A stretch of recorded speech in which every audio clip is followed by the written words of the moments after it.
আন্তর্জাতিক সংবাদে আপনাকে স্বাগতম। জানিয়ে দিব বিশ্বের আলোচিত কিছু গুরুত্বপূর্ণ আন্তর্জাতিক সংবাদ। খোদ ইসরায়েলি নাগরিকদের অভিমত, গাজায় ইসরায়েল নিরঙ্কুশ বিজয় অর্জন করতে পারবেন না বলছে জনমত জরিপ। পুরোপুরি হতাশ হয়ে পড়েছে ইহুদিবাদীরা। এবার ইসরায়েলের বেসামরিক নাগরিকেরাই মন্তব্য করছেন ইসরায়েল কখনোই নিরঙ্কুশ বিজয় অর্জন করতে পারবেন না। হামাসের প্রতিরোধ সক্ষমতা দেখেই ইতিমধ্যেই ভয় পেয়ে গেছে এই নেতানিয়াহু প্রশাসন। জানিয়ে দিব ইসরায়েলের সঙ্গে বিরোধে ব্রাজিলকে সমর্থন করছে এবার কলম্বিয়া, বলিভিয়া।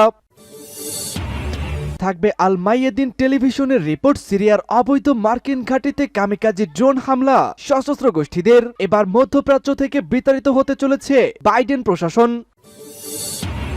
থাকবে গাজায় যুদ্ধবন্ধে মার্কিন ভেটো, শতাব্দীর সেরা কূটনৈতিক বিপর্যয়, মন্তব্য ইরান।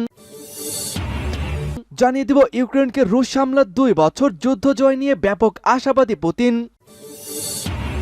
সর্বশেষ জানিয়ে দিব কেন সর্বস্ব নিয়ে ফিলিস্তিনিদের পাশে দাঁড়িয়েছে ইয়েমেনিরা। থাকবে এ ব্যাপারে একটি গুরুত্বপূর্ণ প্রতিবেদন। দর্শক, শুনছিলেন সংবাদ শিরোনাম, এবারে জানিয়ে দিব বিস্তারিত। তার আগে আমাদের ভিডিওটিতে একটি লাইক দিন এবং চ্যানেলটি সাবস্ক্রাইব করে পরবর্তী আপডেট সংবাদ সবার আগে পেতে আমাদের সাথেই জুড়ে থাকুন।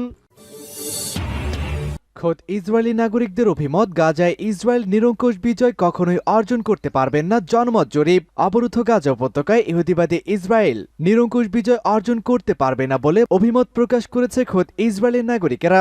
এই অবৈধ রাষ্ট্রের নাগরিকদের মধ্যে চালানো এক জনমত জরিপে এই তথ্য উঠে এসেছে। ইসরায়েলের ডেমোক্রেসি ইনস্টিটিউট থিঙ্ক ট্যাঙ্ক পরিচালিত এই জরিপে অধিকৃত ভূখণ্ডে 612 জন ইহুদিবাদী অংশ নিয়েছেন। তাদের শতকরা 55.3% বলেছে গাজা যুদ্ধে ইসরায়েলের সুস্পষ্ট বিজয় কখনোই অর্জন করা সম্ভব নয়।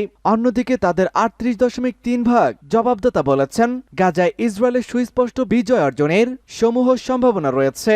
এছাড়া জরিপে অংশগ্রহণকারী শতকরা 6 জন বলেছেন তাদের পক্ষে এ সম্পর্কে মতামত ব্যক্ত করা সম্ভব নয়। এমন সময় জনমত জরিপের এই ফলাফল প্রকাশিত হল যখন হামাসকে সম্পূর্ণ নির্মূল করে তাদের হাতে আটক ইসরায়েলি পণবন্দীদের জীবিত মুক্ত করে নেওয়ার ঘোষণা দিতে গত 7 অক্টোবর গাজা উপত্যকার উপর ঝাঁপিয়ে পড়েছিল ইহুদিবাদী ইসরায়েল। যুদ্ধবাজ প্রধানমন্ত্রী নেতানিয়াহু গাজায় আগ্রাসনের 3টি লক্ষ্য নির্ধারণ করে বলেছিলেন হামাসকে নির্মূল, পণবন্দীদের জীবিত উদ্ধার এবং গাজা থেকে ইসরায়েলের জন্য হুমকির অবসান ঘটাতে তিনি এই আগ্রাসনের নির্দেশ দিয়েছেন। ইসরায়েলের সঙ্গে বিরোধে ব্রাজিলকে সমর্থন করেছে Colombia, Bolivia. President Luiz Inacio Lula da Silva গাজায় ইসরায়েলের চলমান গণহত্যাকে হলোকস্ট বিশ্বযুদ্ধের সময় ইহুদিবাদীদের বিরুদ্ধে নাৎসিদের চালানো গণহত্যার সাথে তুলনা করার পর ইসরায়েলের সাথে ব্রাজিলের কূটনৈতিক বিরোধ বেড়ে যায়। এর প্রেক্ষিতে এবার কলম্বিয়া এবং বলিভিয়া ব্রাজিলকে সমর্থন জানিয়েছে। গুস্তাভো পেদ্রো এবং লুইস আর্স, যথাক্রমে কলম্বিয়া এবং বলিভিয়ার প্রেসিডেন্ট, উভয়ে মঙ্গলবার লুলার সাথেই সংহতি প্রকাশ করেছিলেন যখন তিনি গাজার যুদ্ধকে ফিলিস্তিনিদের বিরুদ্ধে গণহত্যা বলে অভিহিত করার জন্য ইসরায়েলকে নিন্দা করেছিলেন এবং এটিকে অ্যাডলফ হিটলারের চালানো হলোকস্টের সময় ইহুদিদের নির্মূল করার সঙ্গেই তুলনা করেছেন তিনি।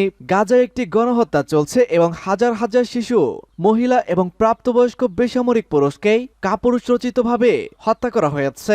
পেট্রো এক্সে বলেছিলেন লুলা শুধুমাত্র সত্য বলেছেন এবং সত্যকে রক্ষা করা হয়েছে। এই বর্বরতা আমাদেরকে ধ্বংস করবে। ফিলিস্তিনের সহিংসতা অবিলম্বে বন্ধ করতে সমগ্র অঞ্চলকে ঐক্যবদ্ধ হতে হবে। আল মাইয়েদিন টেলিভিশনের রিপোর্ট, সিরিয়ায় অবৈধ মার্কিন ঘাঁটিতে কামিকাজি ড্রোন দিয়ে একের পর এক ক্ষেপণাস্ত্র হামলা চালানো হয়েছে। সিরিয়ার পূর্বাঞ্চলীয় দেইর আজ জাওয়ার প্রদেশে আমেরিকার একটি অবৈধ সামরিক ঘাঁটিতে কামিকাজি ড্রোন দিয়ে হামলা চালানো হয়েছে। আজ সকালে লেবাননের আল মাইয়েদিন টেলিভিশন নিউজ এই খবরটি দিয়েছেন। রিপোর্টে বলা হয়েছে দেইর আজ জাওয়ার প্রদেশের কনকো গ্যাস ফিল্ডের কাছে একটি মার্কিন সেনা ঘাঁটিকে লক্ষ্য করে এই হামলাটি চালানো হয়। খবরে বলা হয়েছে কামিকাজি ড্রোন সুনির্দিষ্ট লক্ষ্যবস্তুতে আঘাত আনে এবং ভয়াবহ বিস্ফোরণ ঘটে। এই বিস্ফোরণের শব্দ দূর থেকেও শোনা যায়। তবে হামলায় কি ধরনের ক্ষয়ক্ষতি হয়েছে তার বিস্তারিত কোনো তথ্য এখনো অবশ্য পাওয়া যায়নি। কোনো ব্যক্তি বা গোষ্ঠী হামলার দায় স্বীকার করেনি। তবে এর আগে এই ধরনের হামলার দায়িত্ব অনেকবারই ইরাকের ইসলামী প্রতিরোধ যোদ্ধারা স্বীকার করেছিলেন। গত 7 অক্টোবর থেকে গাজায় ইসরায়েল যুদ্ধ শুরু হওয়ার পর ইরাকের প্রতিরোধ যোদ্ধারা ইরাক এবং প্রতিবেশী সিরিয়ায় মার্কিন ঘাঁটির উপরে হামলা বাড়িয়ে দিয়েছে। গাজায় যুদ্ধবন্ধে মার্কিন ভেটো শতাব্দীর সেরা কূটনৈতিক বিপর্যয় মন্তব্য ইরানের পররাষ্ট্রমন্ত্রী হোসেন আমির আবদুল্লাহিয়ান বলেছেন, গাজায় ইসরায়েলি যুদ্ধ বন্ধে মার্কিন ভেটো শতাব্দীর সেরা কূটনৈতিক বিপর্যয়। বুধবার এক্সে এক ভিডিও বার্তায় তিনি এসব কথা বলেছেন।